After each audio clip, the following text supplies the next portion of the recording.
Let's pray. Heavenly Father, place your word in our hearts and souls. Amen. Well, for the last 3 weeks, we've partnered with Lutheran Bible translators on God Speaks.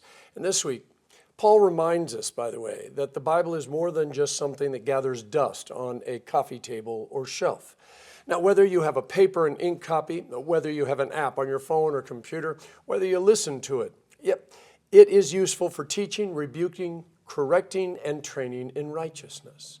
So what exactly is training in righteousness? Well, anybody remember the movie Rocky? I'm not talking about 2, 3, 5, 19, or 412. I'm talking about the original. See, even if you never saw it, you know the theme song if you've ever been to a gym or done a 5K or a marathon. It's about an unknown boxer who gets a shot at the title. Now, whereas the champion, Apollo Creed, trains in a state-of-the-art gym and has 15 managers and everything he could possibly want, Rocky trains alone on the streets of Philadelphia with a has-been manager, and he even does a lot of his boxing in a meat locker. Yeah, I'm not going to spoil the ending in case you want to watch it, but there's some great lessons about perseverance. Now, he wasn't training in righteousness, but he was training because he knew what he had was all he had.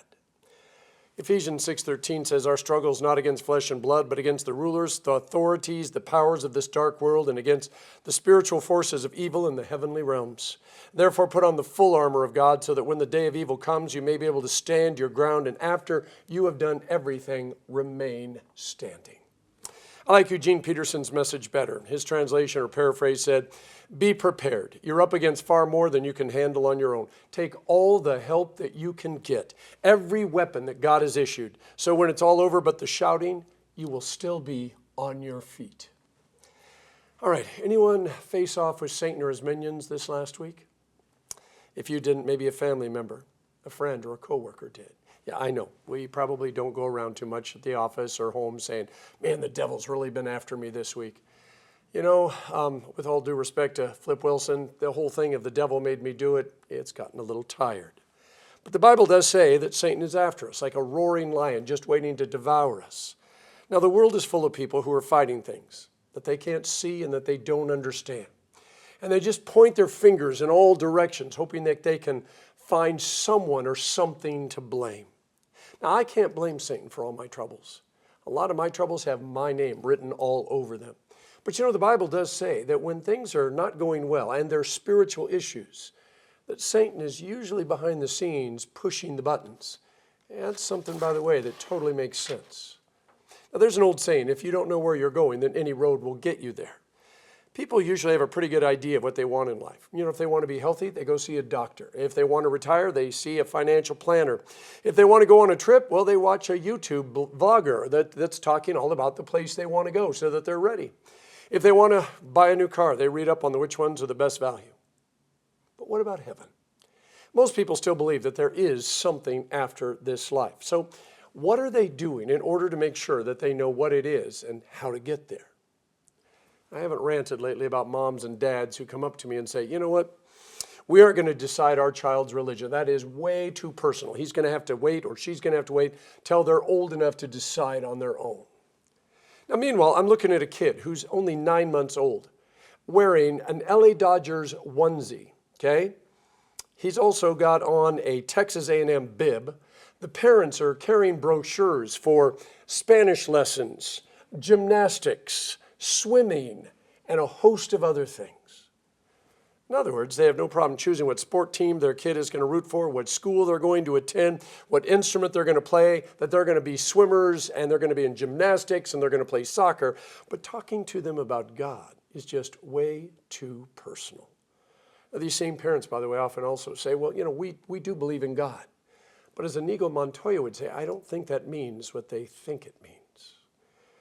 2 or 3 times a week, I see a social media post that says, you know, your kid has less than a 1% chance of becoming a professional athlete, but they have a 100% chance of facing God. Now, I know what they're saying.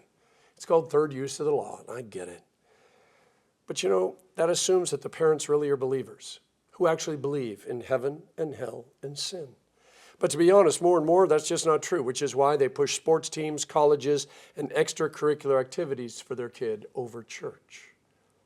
I mentioned a few weeks ago that Pew Research discovered that 63% of Americans still claim to be Christian, but only 25% of them actually live out their faith and go to church. Now, if you really believe in heaven and hell and Satan and sin, does it sound like a good idea to just, hope that everything turns out okay, that maybe everything's going to be all right, even if you don't do anything? If I told you that I was going to run the Honolulu Marathon in December, but I didn't plan on doing any training, what would you say to me? As St. James says, it's not enough to just talk a good game. St. Paul says we need to put on the full armor of God. Now, if only it were that simple. We could go down to the 511 store at Nimitz and Sand Island, pick up some spiritual body armor and some Kevlar plates and a little name tag with a cross on it that says, I rebuke you in the name of Jesus, and go out and pick a fight with Satan.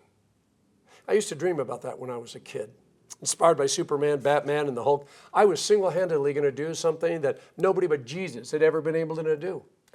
I was going to literally go out and beat Satan at his own game and throw him back in hell and not let him out again. Now, the fact that I usually didn't get my homework done, I rarely got all my chores done, that I couldn't speak to any girl in my school without making a complete fool of myself, I probably should have rethought my plan about going against Satan. By the way, if I'd been a Lutheran instead of a Baptist, I would have loved it, because every year when they sang A Mighty Fortress and you got to that part, one little word can fell him, I would have said, see, I can do that. I just need to know what that word is. As soon as I know that word, I can put Satan right back in his place. Now, then I realized that Luther wrote that hymn in German, so I was going to have to learn German, but that was okay. Once I knew that word, all I had to do was speak it, and Satan was no longer going to trouble us. So what word was Luther talking about? Well, it's not just one word. And by the way, it's really not that little. It's the Word of God, capital T-H-E. But as St. John put it, that word isn't just the Scriptures. It's also the living Word, Jesus. In the beginning was the Word, and the Word was with God, and the Word was God, St. John says. And by the way, that echoes Genesis 1, where it says, God said, let there be, and spoke everything into being, using the Word. Now, it's clarified in Colossians 1:15. Jesus is the image of the invisible God, the firstborn over all creation. For everything was created by him in heaven and on earth, the visible and the invisible, whether thrones or dominions or rulers or authorities. All things have been created through him and for him. And then one of my favorite parts is where it says, all things are held together by him. So when you draw close to the Word of God, you are also drawing close to God. His Word is living and active. It's not confined to ink and paper or a sermon or computer apps. Here's something the American Bible Society discovered. You know what? Reading the Bible 4 times a week for just 5 minutes changed your attitude and made it a lot easier for you to handle whatever's coming to you at, work or home or anywhere else. See, that leads us to the gospel lesson. Everyone who hears these words of mine, puts them into practice, is like a wise man who built his house on the rock. The rain came down, the streams rose, the wind blew and beat against that house, yet it did not fall because it had its foundations on the rock. Now, in order for you to hear the words and put them into practice, I think you see the thing here. Hear them or read them and then put them into practice. In other words, they're not just going to be in your head. We got to go out. We got to read the Scriptures. We got to hear it. Now, the book of Job is a must-read, but it creates as many questions as it answers, and that's exactly what it's meant to do. Now, Job loses everything, including his health. He's sitting there in a pit of ashes. His friends come to sit Shiva with him. That's a Jewish grieving ritual. But the silence gets to be too much, and so Job's friends begin to speculate on what Job must have done that God is so angry that he punished him as badly as he did. Now, Job defends himself, and he defends God.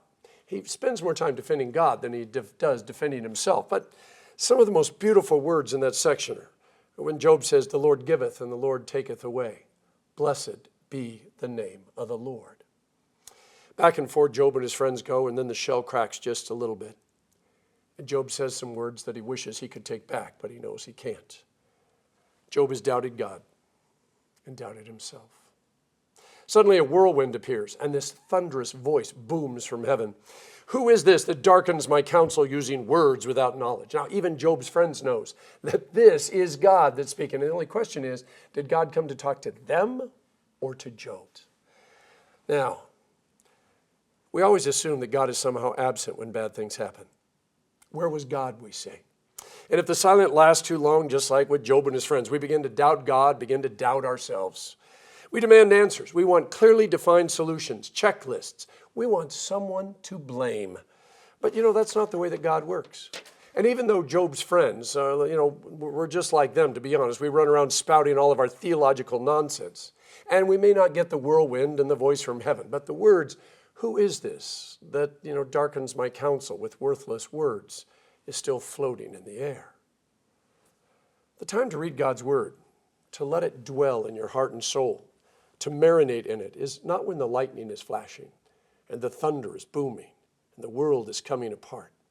No, the time to read God's word is when all is well. At least most things are well with the world. And we've got at least 5 minutes a day, 4 days a week to just, be still and let God be God and let him teach us.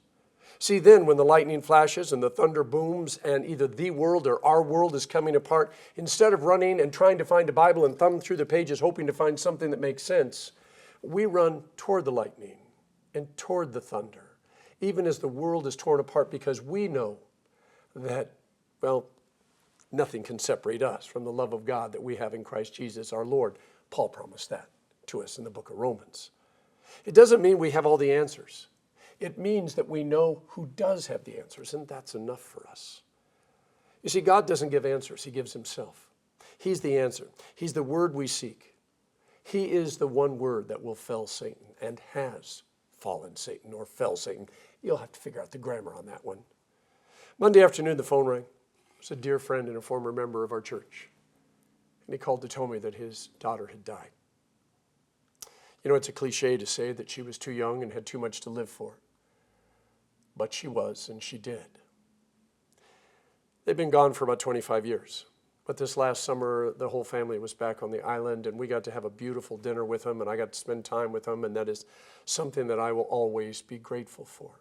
Now, this particular family, by the way, has had more suffering and tragedy and pain than any 5 families should experience, and yet they've managed to stay together.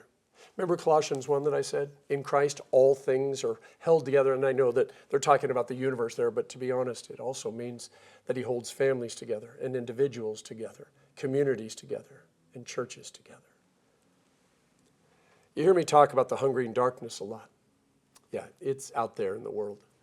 It's also right here in the church, and it's right here in my heart.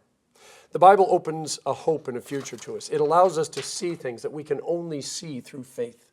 And whether it's the heaven that our child is in, the angels that are watching over our grandchildren, the strength that holds us together when Satan and his demons are trying their best to tear us and our families apart, we know that God is there because God never, ever breaks a promise. And he said, "I will be with you to the ends of the earth." And he wasn't talking about a distance or a place. He was talking about this life and the one that you and I are living in. The Bible allows you to see something where moments before there was nothing. It opens our heart, mind, and soul to the love and the mercy and the forgiveness and the eternity of God. Put on the full armor of God, the book of Ephesians says. But I really want you to see that it's not about us going off to beat up Satan and throw him back into hell. It's also not about us actually putting on armor and having a sword and a shield. It's something very, very different. Paul says when we put on the armor, when it's all said and done, the only thing left standing is going to be us. We're bloody, we're beaten, we're tired, we're hurting, but we are still standing, and Satan isn't. And all we did was stand fast in the Word of God. It's God's fight, not ours. The Word of God is never in the past. It's always right here, right now, no matter where we are, no matter when we are.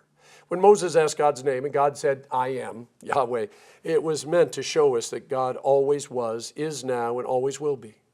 See, life everlasting isn't about someday. It's always about right now. The promise Jesus made on the cross and the empty tomb was always meant for whatever moment that we are living in. This is how the great saints and martyrs of the church survived, no matter what came their way. See, they weren't saints because they didn't have challenges, sins, problems, and fears like we do. It's because they trusted in God more than they feared Satan, hell, or death. We may not quite be there yet, but neither were they, until whatever moment took them over the line and into the hands and the promise of God. Hold fast to his word. Marinate in it. You won't regret it. In the name of the Father, and of the Son, and of the Holy Spirit.